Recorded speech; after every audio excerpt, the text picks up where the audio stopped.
অবশেষে মোহনবাগানের থেকে রিলিজ চাইলেন আনওয়ার আলী। এরই সাথে রয়েছে হায়দ্রাবাদ এফসি নিয়েও কয়েকটা আপডেটস এবং এরই সাথে এটাও জেনে নেব যে আদেও আইএসএল এ দল বৃদ্ধি হবে কিনা। তো নমস্কার বন্ধুরা, welcome to talking football today.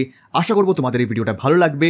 ভালো লাগলে অবশ্যই লাইক এবং শেয়ার করে দিও এবং যারা প্রথমবার এসেছো এবং এখনো এই চ্যানেলটাকে সাবস্ক্রাইব করনি অবশ্যই সাবস্ক্রাইব করে নিও এরকম ডেইলি ইন্ডিয়ান ফুটবল আপডেট পাওয়ার জন্য। আপাতত চলো শুরু করা যাক ফার্স্টেই আনওয়ার আলীর আপডেটস নিয়ে। তো আমি তোমাদেরকে কালকের ভিডিওতেই জানিয়েছিলাম যে পিএসসির যে ইন্টারিম অর্ডারটা এসছে, যেই ভার্ডিক্টটা এসছে, সেই ভার্ডিক্টের ফলে আনওয়ার আলী এখনই মোহনবাগান থেকে রিলিজ কিন্তু নিয়ে নিতে পারেন। এনওসি মোহনবাগান কিন্তু দিয়ে দিতে পারে এবং যার ফলে গিয়ে তিনি আর মোহনবাগানের প্লেয়ার থাকবেন না এবং তার ফলে ইস্ট বেঙ্গল আনওয়ার আলীকে সই করে ফেলতে পারে before the next hearing of PSC. কারণ কালকে রাত্রির বেলাতেই অ্যাকর্ডিং টু রে স্পোর্টস তারা এই খবরটা ব্রেক করেছে যে আনওয়ার আলীর পক্ষ থেকে মেল পাঠিয়ে দেওয়া হয়েছে মোহনবাগান সুপার জায়েন্টকে যে আমাকে রিলিজ দাও। পিএসসির অর্ডার বেরিয়েছে যে আমাকে এনওসি দিতে হবে, সেই এনওসি চেয়ে পাঠিয়ে মেল করেছেন আনওয়ার আলী। যদিও বা এখন অবধি যা খবর, মোহনবাগান সুপার জায়েন্ট কিন্তু এটাকে ডিলে করার একটা চেষ্টা করবে। তারা জানে যে আনওয়ার আলী কেন এই এনওসিটা চাইছেন এবং যার ফলে তারা এটাও জানেন যে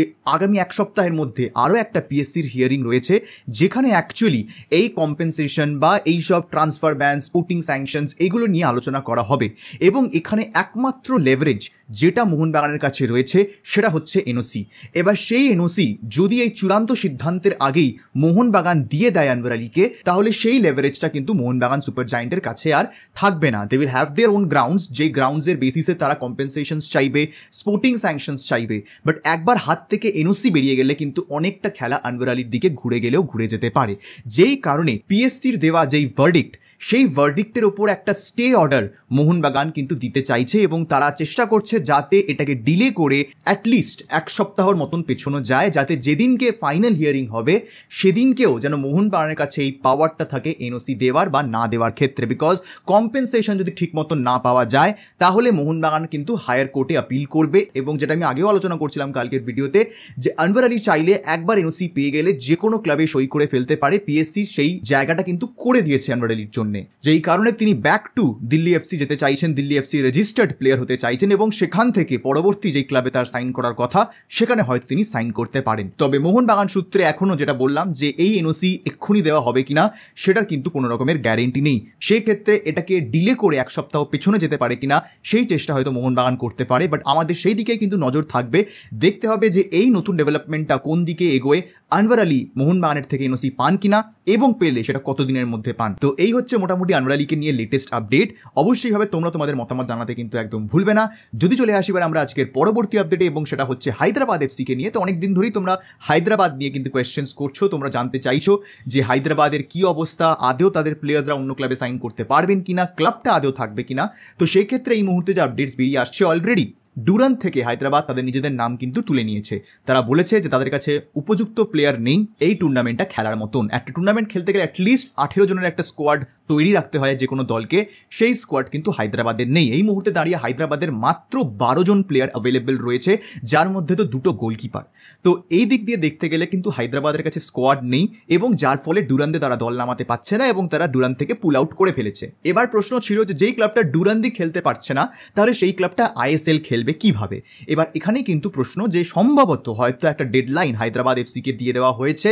শোনা যাচ্ছে অনেক জায়গা থেকে, অনেক সূত্র থেকে যে অগস্টের মধ্যেই ফাইনালাইজ হায়দ্রাবাদ এফসিকে করতে হবে যে তারা আদেও এই ডিউজ ক্লিয়ার করে একটা দল গঠন করতে পারবে কিনা, যেটার চান্সেস কিন্তু এই মুহূর্তে ভীষণ কম। যেটা আমি আগেও আলোচনা করেছি যে হায়দ্রাবাদের যারা নতুন ইনভেস্টার্স আসতে ইচ্ছুক সেই ইনভেস্টার্সরা পরিষ্কার বলে দিয়েছেন যে অলরেডি হায়দ্রাবাদ এফসির দিনা রয়েছে প্রায় 18 থেকে 20 কোটি টাকা। তো সেই টাকা নতুন ইনভেস্টার দেবে না, সেই টাকা পুরনো ইনভেস্টারদের মেটাতে হবে। এবার সেই টাকাটা না মেটালে হায়দ্রাবাদ এফসির ওপর থেকে ট্রান্সফার ব্যান উঠবে না, সেই টাকা না মেটালে নতুন ইনভেস্টার অনবোর্ড হবেন না, সেই টাকা না মেটালে হায়দ্রাবাদ এফসি আইএসএলও খেলতে পারবে না। এবার পুরনো যিনি ইনভেস্টার বা যিনি মালিক বরুণ ত্রিপুরানেনি, তাকে কিন্তু কন্ট্যাক্ট করা যায়নি, তিনি কোনো ফোন তোলেননি। অর্থাৎ হায়দ্রাবাদ এফসির ফিউচার কিন্তু যথেষ্ট এই মুহূর্তে প্রশ্নচিহ্নর মধ্যে রয়েছে এবং যার ফলে হয়তো এটা আমরা দেখতে পারি যে আগামী যে আইএসএল, সেই আইএসএলে 12টা দলই হয়তো থাকবে। এবার এখানে 12টা দল কিভাবে থাকবে? মোহামেডান স্পোর্টিং ক্লাব, তারা সবাই জানি আমরা যে রাঁচি স্পোর্টসের সাথে এবং বাঙ্কার হিলের সাথে জয়েন্ট কোলাবোরেশনে তারা এই মুহূর্তে ইনভেস্টার সিকিওর করেছে, যার ফলে তাদের এই মুহূর্তে আইএসএল খেলতে আর কোনো রকমের অসুবিধা হওয়ার কথা নয়। এবং সেই কারণেই হয়তো হায়দ্রাবাদ এফসিকে রিপ্লেস করে মোহামেডান স্পোর্টিং ক্লাব আইএসএল খেলবে, অর্থাৎ দল বৃদ্ধি হবে না, যেটা আমরা ভাবছিলাম যে হয়তো 12 থেকে বেড়ে 13টা দলের আইএসএল আমরা দেখতে পারি। কিন্তু সম্ভবত এই আইএসএলে হায়দ্রাবাদ এফসি যদি খুব শিগগিরই এই ডিউস ক্লিয়ার করতে না পারে, তাহলে সেক্ষেত্রে হায়দ্রাবাদ এফসির জায়গাটা হয়তো মোহামেডান স্পোর্টিং ক্লাবকে দিয়ে দেওয়া হবে এবং হয়তো আপকামিং যে ইয়ার মানে 2025-26 সিজন, সেখানে হয়তো দল বৃদ্ধির চান্স থাকছে। হায়দ্রাবাদ রিটার্ন করবে কিনা সেটা তো বলা মুশকিল, তবে হ্যাঁ, দল বৃদ্ধির চান্সেস মনে হচ্ছে যে দিনকে দিন কমে যাচ্ছে। 12টা দলেরই আইএসএল হয়তো আমরা এই মরশুমে দেখতে চলেছি। হায়দ্রাবাদের জায়গায় হয়তো মোহামেডান স্পোর্টিং ক্লাবকে ইনক্লুড করা যেতে পারে আইএসএলে, হয়তো না, মানে ডেফিনেটলি মোহামেডান স্পোর্টিং ক্লাব তো ইনক্লুড হবেই, বাট 13টা দলের জায়গায় হয়তো 12টা দলেরই আইএসএল আমরা দেখবো এই মরশুমেও। তো এটা একটা কিন্তু অপশন হতে পারে আইএসএল এর কাছে, এবং পুরোপুরি সব ফিক্সচার্স পর্যন্ত আইএসএল এর রেডি, কবে আইএসএল স্টার্ট হবে, শেষ হবে, সব কিছু তৈরি, কিন্তু তারা এই ফিক্সচার রিলিজ করতে পারছে না just because of Hyderabad FC. But বাকি ক্লাবসদেরও তো একটা পেশেন্স আছে, রাইট? তাদেরও তো জানতে হবে যে কবে থেকে তারা খেলবে, সেরকমভাবে তারা নিজেদের লজিস্টিক্স প্ল্যান করবে, সেরকমভাবে তারা নিজেদের পুরো সিজন প্ল্যান করবে। তো যার ফলে আমার মনে হয় যে অলরেডি সেকেন্ড যে প্ল্যানটা আইএসএল এর রয়েছে সেই দিকেই ধীরে ধীরে কিন্তু গাড়ি ঘুরছে বলে আমার মনে হয়। তো এটা হচ্ছে আপাতত যা আপডেট আইএসএল বা আনভার আলীকে নিয়ে। অবশ্যই ভাবে তোমরা তোমাদের মতামত আমাকে কমেন্ট সেকশনে জানাতে কিন্তু একদম ভুলবে না। আপাতত আজকের এই ভিডিওটা আমি এখানেই শেষ করছি, দেখা হবে তোমাদের সাথে পরের ভিডিওতে। আর এই ভিডিও দেখার জন্য তোমাদের সবাইকে জানাবো ধন্যবাদ।